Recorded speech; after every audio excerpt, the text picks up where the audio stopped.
जय हिंद दोस्तों, आप सभी का स्वागत है मेरे YouTube चैनल पर जिसका नाम इतिहास की कहानी मेरी जुबानी।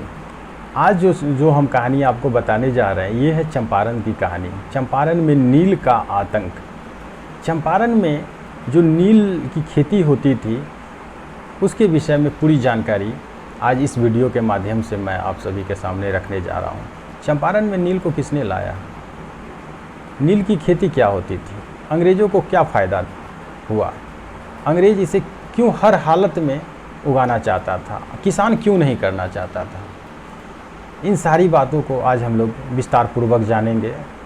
तो चलिए कहानी की शुरुआत करते हैं। चंपारण में नील का आतंक की कहानी की जो शुरुआत हुई थी वो चंपारण से नहीं शुरुआत हुई थी, बल्कि ये पश्चिम बंगाल से इसकी कहानी की शुरुआत होती है। जब भारत में ब्रिटिश का राज हुआ करता था, और सबसे पहली बात ये है कि ये नील की जो बनाने की कला, इसकी खेती भारत में हुई, ना कि बल्कि कहीं से इसको लाया गया। इसकी खेती भारत में हुई और हड़प्पा सभ्यता के काल से ही नील की खेती भारत में की जाती थी, और धीरे धीरे किसान अपनी सुविधा के अनुसार इसे उगाते थे और अपने बाजार में इसे व्यापार करते थे। पर 13वीं शताब्दी के अंत में यूरोपवासी मार्को पोलो, पुर्तगाली ईस्ट इंडिया कंपनी जो पहली बार व्यापार करने आए थे 1498 में, ये उन्हीं के व्यापारी थे।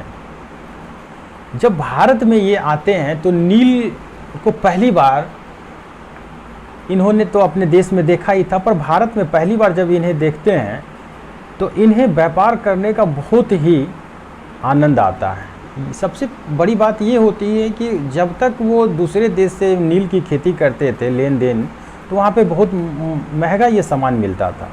पर जब भारत में आते हैं तो इतनी सस्ते इनको मिलने लगी नील कि यहाँ से ये सोचें कि अब क्यों ना यहाँ से हम व्यापार करें लेन देन का, और यहाँ से सारे नील को खरीद करके वो अपने देश वेस्ट इंडीज़ और अमेरिका के बाज़ार में जाकर के बेचा करते थे। तो इस तरह से व्यापार बहुत दिन तक किए, पर किसान भी खुश थे और व्यापारी भी खुश, क्योंकि उस वक्त तो सिर्फ एक व्यापार का उद्देश्य था और मन में किसी प्रकार का कोई लालच नहीं था किसी के भी प्रति, न पुर्तगाली के प्रति और न ही किसान के प्रति। दोनों का संबंध बहुत अच्छा चल रहा था। समय बीतता गया और धीरे धीरे भारत में बहुत सारे ऐसे कंपनी का आगमन हुआ जो व्यापार के उद्देश्य से आए, पर बाद में इनका उद्देश्य कुछ बदल गया। जैसे फ्रांसीसी आए थे, डच आए, डेनिश आए, अंग्रेज ईस्ट इंडिया कंपनी आए, तो इस तरह से 5-6 कंपनी भारत में व्यापार के उद्देश्य से आते हैं। पर इनमें सबसे लालची अंग्रेजी ईस्ट इंडिया कंपनी, जो सबसे लालच भरी निगाहों से भारत को देखा। जब ये 1600 में पहली बार भारत में सूरत बंदरगाह पर अपना कदम रखते हैं तो नील को देखते हैं, और जब नील को वो देखे तो लालच भरी आंखों से देखे, और उसी वक्त वो इस चीज़ पर अपना अधिकार जमाना चाहते थे। पर समय तो उनके साथ था नहीं, पर धीरे धीरे इस व्यापार में अपना कदम रखे, और व्यापार में कदम रखने के बाद इनसे जो पहले और बाद में, इनसे पहले तो पुर्तगाली आ चुके थे और इनसे बाद में फ्रांसीसी आए थे। ये 1600 में, फ्रांसीसी 1664 में आगमन होता है जब भारत का। तो ये तीनों मिल करके इस व्यापार में अपना अपना हिस्सा लेते थे। व्यापार बहुत बढ़ता गया और समय बीतता गया। अंग्रेज को रास नहीं आ रही थी कि ये दोनों जो है, फ्रांसीसी और पुर्तगाली ईस्ट इंडिया कंपनी, हमें बहुत नुकसान पहुंचा रही है। अगर ये दोनों को अगर यहाँ से हटा दिया जाए तब तो सारा चीज़ पे मेरा अधिकार होगा। सो ऐसा किया जाए कि इस दोनों को यहाँ से हटा दिया जाए और इस व्यापार पर मेरा पूर्ण रूप से अपना अधिकार हो। और इसी अधिकार को पाने के लिए उन्होंने इन दोनों को हटाने की योजना बना ली। पर उस वक्त इनके पास इतनी सैनिक शक्ति और इतनी ताकत नहीं थी कि वो दोनों से लड़ सके।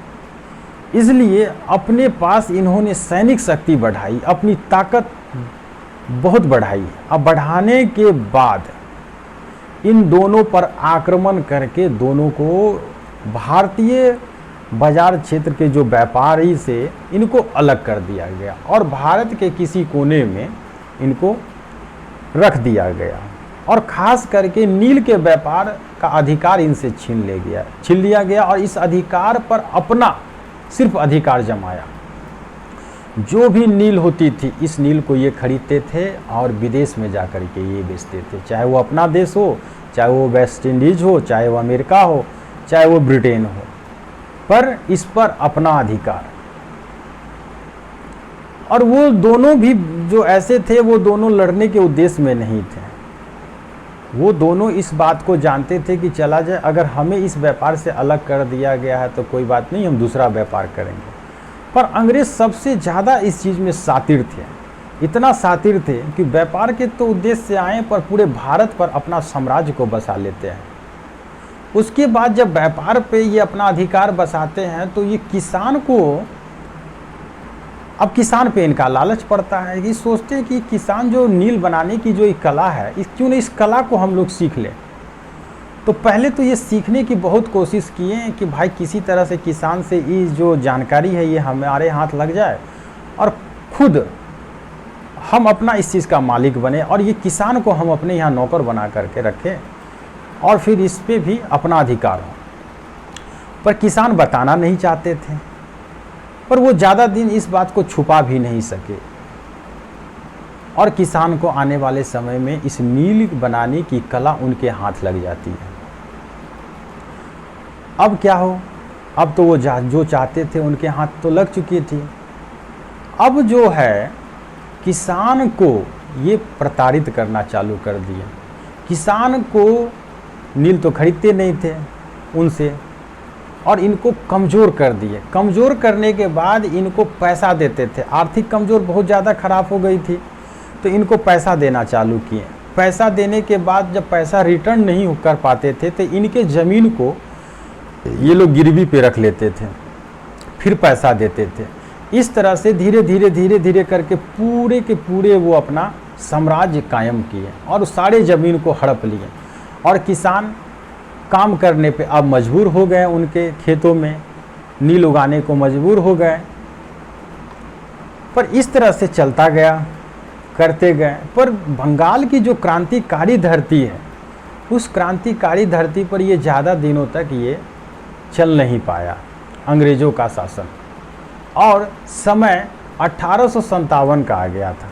1857 में मंगल पांडे के द्वारा भारत में पहली बार अंग्रेज के खिलाफ लड़ाई की शुरुआत होती है।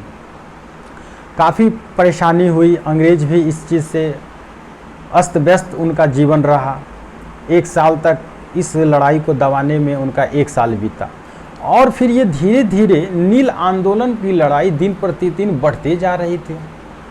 क्रांतिकारी का भरपूर सहयोग वहाँ मिल रहा था और किसानों के एकता बढ़ते गई और किसानों के पक्ष में वहाँ के जो भी नेता होते थे इनका भरपूर सहयोग करने के लिए उतर जाते थे। एक तरफ तो 1857 की लड़ाई से निकले नहीं कि फिर एक ये लड़ाई, अब क्या करें। पर कोशिश था कि इस लड़ाई को और इस आंदोलन को दबा दिया जाए, पर यह संभव हो नहीं पाया। और अब 1859 का वो समय आ चुका था कि ये आंदोलन बहुत बड़ा रूप ले रहा था और इतना बड़ा रूप ले लिया था कि इसे अब दबाना संभव ही नहीं लग रहा था। और बंगाल में जो आंदोलन जो बढ़ा, हर जगह पे एकजुट हो करके अंग्रेज के खिलाफ अब षड्यंत्र रचने लगे कि भाई अब तुम जो भी कुछ कर लो, अब तुम्हारे यहाँ हम काम नहीं करेंगे। और पहली बार बंगाल में इसकी जो शुरुआत होती है नदिया ज़िले में, वहाँ एक नदिया ज़िला है। नदिया ज़िला में 2 किसान भाई जिनका नाम था दिगंबर विश्वास और विष्णु विश्वास, इस लड़ाई की शुरुआत करते हैं और अंग्रेज़ के खिलाफ वो खड़ा हो जाते हैं और कहते हैं कि अब आप जो करना है करो, अब हम तुम्हारे साथ काम नहीं करेंगे और अब तुमको हमारी ज़मीन वापस करनी पड़ेगी। अब समझ में नहीं आ रही थी अंग्रेज को कि अब हम क्या करें, क्योंकि एक तो 1857 की लड़ाई से छवि खराब थी, अंग्रेज को पसंद नहीं करना चाह रहे थे, और ये नील का जो एक आंदोलन पश्चिम बंगाल में शुरुआत हो चुकी थी, इससे और वो अंग्रेज घबरा गए थे कि कब तक अब इसको दबाया जाए। आवाज़ उठने लगी थी, क्रांतिकारियों का दिन प्रतिदिन इस पे मोर्चा निकलने लगे, इनकलाब जिंदाबाद के नारे लगने लगे, और छवि दिन प्रतिदिन अंग्रेज़ों की खराब होते जा रही थी। और नदिया ज़िले में उस वक्त एक पोस्ट मास्टर हुआ करते थे जिनका नाम था दीनबंधु मित्र। वो इन सारी घटनाओं को देख करके बहुत ही दुखी हुए, पर वो सरकारी कर्मचारी थे, उनको खुले तौर पर वो मदद नहीं कर पा रहे थे, पर उन्होंने ठान ली कि नहीं, मदद तो आप करनी है, चाहे रास्ता जो भी हो। उन्होंने एक नील दर्पण नामक एक नाटक में इस बात का संपूर्ण विस्तार रूप से उल्लेख किए कि किस तरह से अंग्रेज सरकार पश्चिम बंगाल के किसानों के साथ अत्याचार कर रही है, और ये सारी घटनाक्रम को विस्तार रूप से फैलाने का काम वहाँ के दो लोग किए। एक तो एक पत्रकार थे, जिस पत्रकार का आपको मैं नाम बताना चाहता हूँ, हरीश मुखोपाध्याय वहाँ के ये पत्रकार थे, और एक दीनबंधु मित्र जो पोस्ट मास्टर हुआ करते थे। इन्होंने दोनों मिलकर के, पत्रकार जो थे आपको हरीशचंद्र मुखोपाध्याय, इन सारी घटनाओं को प्रत्येक दिन अपने वो समाचार पत्र में छापते थे, और छाप करके सारे जगह इस चीज़ को फैलाते थे। जो लोग को जानकारी नहीं थी उन्हें भी इस चीज़ की जानकारी होने लगी, पूरे भारत में ये बात की चर्चा होने लगी कि अंग्रेज़ सरकार किस तरह दमन पर उतर आई है, और सरकार पे काफ़ी दबाव पड़ने लगी, सरकार की किरकिरी होने लगी। अंततः इन सारी घटनाओं को देखते हुए सरकार ने एक फ़ैसला लिया। सरकार ने फैसला लिया कि चलिए ठीक है, आप लोग की मांग है तो हम एक जांच कमेटी बैठाते हैं, और जांच कमेटी बैठा करके देख लेते हैं, जो रिपोर्ट वो सौंपेंगे उस पर फिर आगे की कार्रवाई की जाएगी। और 31 मार्च 1860 को एक कमेटी गठित की गई, और कमेटी ने जो रिपोर्ट दी, और अगस्त 1860 में वो कमेटी ने एक रिपोर्ट जो बनाई थी उसमें अंग्रेज सरकार को ही दोषी ठहराया, और उनकी जातियों का विस्तार रूप से वर्णन करते हुए उन्होंने साफ तौर पर कहा कि अंग्रेज सरकार जिस तरह से भारतीय किसान को नुकसान पहुंचा रही है, जिस तरह से उनके अधिकार को छीन रही है, ये बहुत ही घिनौना है। और सरकार भी कहीं न कहीं चाह रही थी कि अभी हमारे खिलाफ कोई माहौल न तैयार हो, क्योंकि 1857 की क्रांति और 1859 की ये क्रांति, नील आंदोलन की क्रांति, सरकार को कहीं न कहीं तोड़ रही थी। 1857 की क्रांति का यह परिणाम हुआ कि इनका अधिकार छीन करके सीधे ब्रिटेन के हाथों में इनकी सारी शक्ति को सौंप दी गई, छीन ली गई। और अब सरकार के जो भी यहाँ नुमाइंदे थे वो नहीं चाह रहे थे कि और भी हमारी कोई पावर को छीन ले वो वहाँ की सरकार, इसलिए करके इस बात को वो ज़्यादा तुल नहीं देना चाहते थे, क्योंकि मामला बहुत ही गंभीर हो चुका था। इस चीज़ को देखते हुए बोले कि नहीं, कि ठीक है, अब पश्चिम बंगाल की धरती पर नील की खेती को बंद करने में ही अंग्रेज की भलाई है, और इसे जल्द से जल्द बंद कर दी जाए। इसका ये परिणाम हुआ कि नील की खेती तो बंद हो गई, पर उनके खिलाफ जो पत्रकार आवाज़ उठाए थे, जिनका नाम जो था हरीशचंद्र मुखोपाध्याय, उनको 37 वर्ष की उम्र में उनको मार दी जाती है, अंग्रेज़ के खिलाफ आवाज़ उठाने के आरोप में।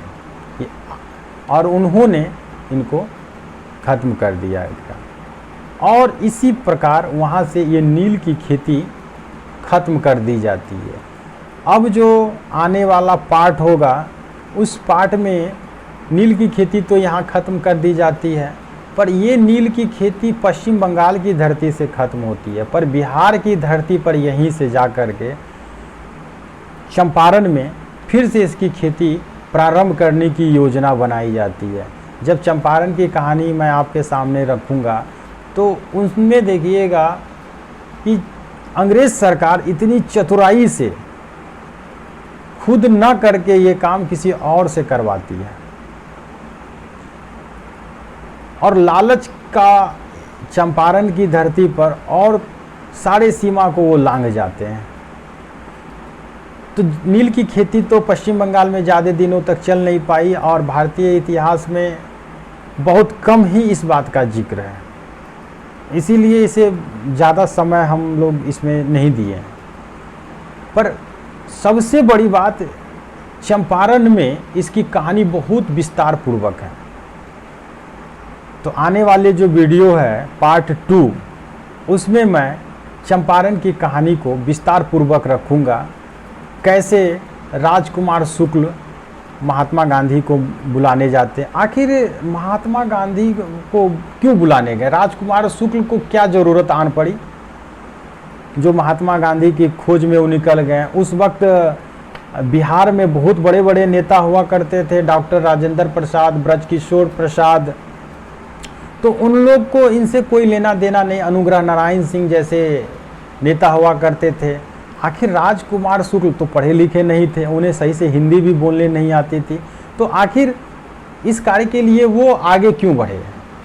तो उस कहानी की जब शुरुआत होगी तो मैं आपको विस्तार पूर्वक बताऊंगा कि आखिर चंपारण की धरती को क्यों अंग्रेज पसंद किए, राजकुमार शुक्ल को क्या ज़रूरत आन पड़ी, उनको अंग्रेज से क्या आखिर दुश्मनी थी जो ये कार्य करने के लिए कदम आगे बढ़ाएं, और महात्मा गांधी का क्या क्या कदम रहा चंपारण की भूमि पर, चंपारण की धरती पर, वो मैं बताऊंगा। और पहली बार मोहनदास करमचंद गांधी से महात्मा उसी चंपारण की धरती पर ये जाकर के बन जाते हैं, और आने वाले समय में अपना कोट पैंट को त्याग करके सिर्फ एक धोती अपने पूरे जीवन में पहनना और लपेटना, वहीं से उन्होंने उस चीज़ की शुरुआत की।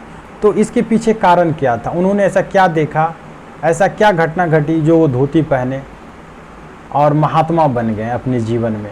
तो आने वाले समय में बहुत जल्द आपके सामने मैं पार्ट 2 लेकर के आऊँगा, चंपारण में नील का आतंक की कहानी। तो मिलते हैं पार्ट 2 में। जय हिंद, जय भारत।